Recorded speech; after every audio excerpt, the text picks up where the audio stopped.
Trigger warning, you are about to watch a scalper get choked, and in honor of that, I have my American Grappling Federation bronze medal and my North American Grappling Association silver medal. Whoop! We're gonna take a sippy sip of my caffeine here. Grape flavor is disgusting. My two favorite worlds are colliding. We're about to see some Pokemon scalpers get their butts hurt. So why don't you subscribe to watch more videos like this?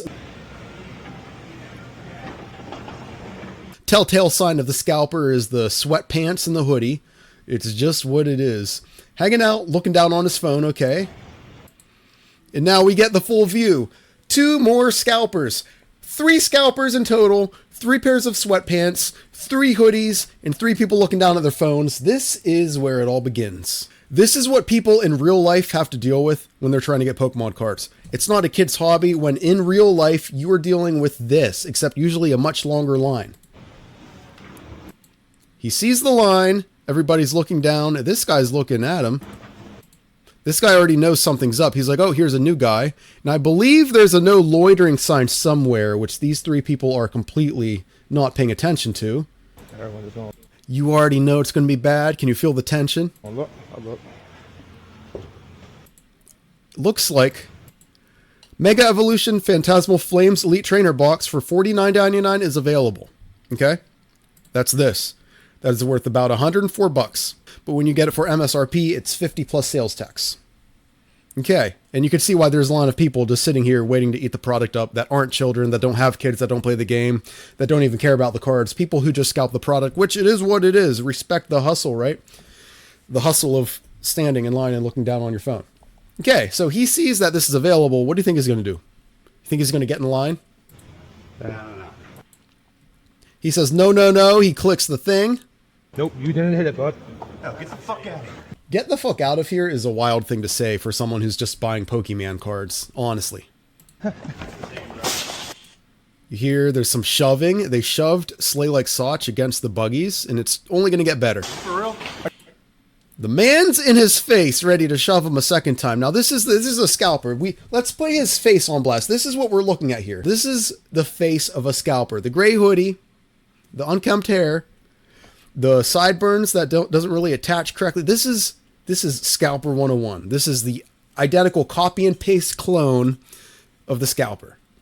Are you for real? He gets shoved back now. He puts his arm out. His arm gets shoved back. Scalper gets pushed against the Pokemon machine. So that's hilarious, by the way, but it doesn't stop there. A little shoving match going on. I'm going to call it a Darth Vader choke. I don't know what to call this. He just grabs his trachea, shoves him back against the Pokemon machine. The guy's face is starting to get red. He's looking at the guy like, how dare you attack me back? How dare you come in here and choke me? Are you fucking kidding me? I can't get over how funny this video. I just can't. So, we were sitting here for an hour. Saying we were sitting here for an hour when there's a no loitering sign is a crazy thing to admit. Especially when you talk about the hustle that it takes to scalp, and your hustling involves sitting there for an hour. That's crazy. My take, though, tell me if you disagree with me in the comments. Is scalping really a hustle? Let me know. The guy who choked him, Slay Like Sach, dropped his body armor, it looks like. Oh no, that's strawberry banana, I believe. That's delicious. Chill with that, bro. God, you gotta pick that up. That's not body armor. I don't know what that is. You really gonna do that? Are you really doing this? Fuck the Falcons, by the way. Fuck the Falcons, by the way. So, of course, you gotta insult the football team. Oh, real cool. Bunch of gay bears sitting here fucking clutching shit. I think he called him a gay bear sitting there talking shit. Interesting. Oh, good one, buddy. For the dudes who have real jobs, what the fuck is going on here? The cards all sold out or what? I don't understand. Y'all gotta stop being scared of these dudes. It does say no solicitation. Dr. Applesauce coming in here. Grown men, by the way. Waiting an hour for Elite Trainer Box. Now, I want to mention something. This is something I'm probably going to put in the Discord for people. I created this for TCG sellers. I haven't really released it yet. If you're able to buy one, you're able to buy it for $63.59 because sales tax is a thing. You're going to get about $103.94 from it. If you sell it on eBay, you're going to pay a 14% sales tax, maybe pay 10 for shipping, and your ROI is going to be 17%. 3 people waiting an hour, so one of the 3 gets $15.80 per hour.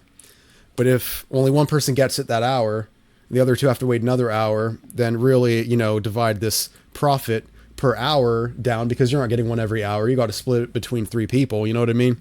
That is a thin decision flag. That means it's not worth it. I wouldn't, for a 17% ROI or only 1580 profit, I would not think that's worth it.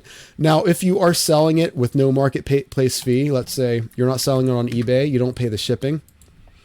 To sell it in person like that, usually there's a little discount, maybe $90. You now will ROI about 40%. You'll make about $25.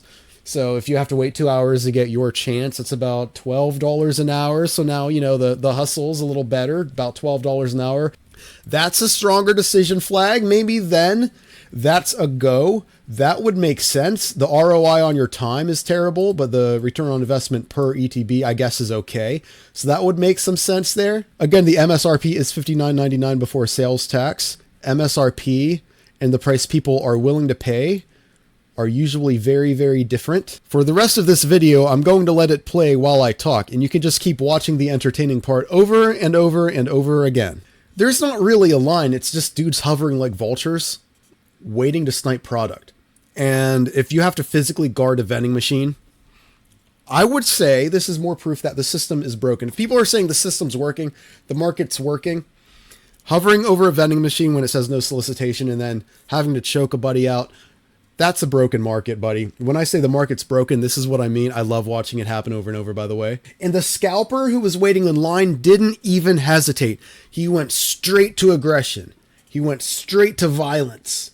What kind of human does that? This is Pokemon culture now. This is actual proof. What you are watching, you don't need to guess what the culture is. We are seeing it. Hello, we are seeing it right now. The actual Pokemon culture right now is 3 dudes in hoodies who instantly go to violence when you try to grab a product. That's literally the actual culture right now, dude. Because these guys care more about getting a little stupid ass, I don't know, $20 profit over acting like a respectable human being. When you're waiting in line for an hour, 1 hour for 3 people to split a $20 profit, think about that for a minute. Is that really hustling? No, that's straight up aggression. That's not business. That's not a business. You can't scale this. Excuse me. Some of you people who watch this channel want a Pokemon business. You can't scale waiting in line. You can't scale this into a business. You cannot properly scale your time into a business because you have to spend time waiting on the product. It's just a shit-ass job at this point. You can't scale this into a real business. That's why it's only a side hustle for these people. And then the second the machine says, okay, there's a product ready, it's survival mode. What kind of business is that? Do you guys remember when the hobby used to be fun? It's kind of hard for me to remember that. The way the hobby survives is more people have to enter the hobby than people leave and people age out. That's how it survives long term, right? So if you're new and trying to get into Pokemon, good luck, because someone new thinking this is fun, this is their first impression of Pokemon. Your first impression of TCG, it's not walking to a hobby shop. Your first impression is you're already in Target, Walmart, or you're passing a vending machine and this is what you see. Why would you step foot in a hobby shop? Why would a parent want their teenager to go into a hobby shop when this is what they see? Grown dudes in hoodies who probably smell bad, wearing the same sweatpants a week straight, fighting over a $20 profit because it has, ooh, nice dragon on it. And the fact that nobody was in line and they still felt the ownership is just crazy to me. And the fact that he was so aggressive so fast, he instantly puts his hands up and pushes the guy, that tells me this isn't his first time doing this stupid stuff. It's not his first time hogging a machine, pushing, who even knows, teenagers out of the way? Let a scalper put his hands on me, try to block me from the Pokemon card, see what happens, dog. I know who watches this channel. You're between 25 and 45 and you're a guy. I know that. People who go to violence straight away and block a kid's hobby like this, we have to make fun of this relentlessly every time we see it. I think the only way this stops is if we relentlessly and completely, unapologetically make fun of this crappy behavior, okay? That's what I truly believe. Do these guys sitting in line not think this is cringy to do? And again, I know I've said this, it's not a healthy hobby right now. This is what a broken system looks like. Grown men are putting their hands on each other over a Pokemon box. Not food, not money, not survival. A little Charizard box. That's where we're at now. We're officially crossing from hobby to what the hell is this? And let's be real, if somebody wants the box, they're going to buy the box. You can't say, let's all stop buying from the scalpers. People are going to buy from the scalpers because they're able to do this because the product's in short supply. And nobody else is able to stand in line for 3 hours for a stupid box because we all have lives, right? Even if we're unemployed, we still have lives. More than this. We can't say let's stop buying from the scalpers because people are anyway. So the only thing we can really do is make fun of them every single time. Please, please help me. And although I do think videos like this where nobody really gets hurt, it's actually kind of funny. What I don't think is funny is the corporate silence on all of this. I mean, in a way, I bet some of them love this. They see this and they're like, wow, demand is crazy. Yeah, no kidding, demand is crazy. People are throwing punches in aisle 7. Demand is crazy. But it's like, does every single restock have to be Black Friday energy? Like this Perfect Order release, kind of nice. There was less aggression around it. I think it was kind of nice, honestly.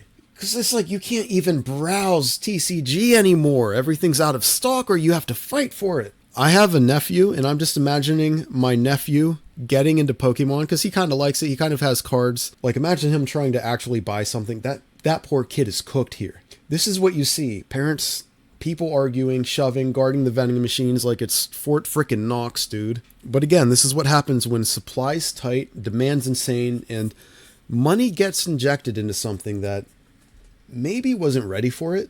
Maybe if we make fun of these people enough, there'd be some level of shame. Because right now, where's the shame with this stuff? None. I think it was around Prismatic Evolution when it went to fight mode again, right? Pokemon cards makes up like 30% of my business. And I'm ashamed of this. I'm ashamed that when I say my business involves selling Pokemon cards, this is what people think of. This is where their head goes. Oh, I'm someone who stands outside vending machines getting in fights like I'm an idiot.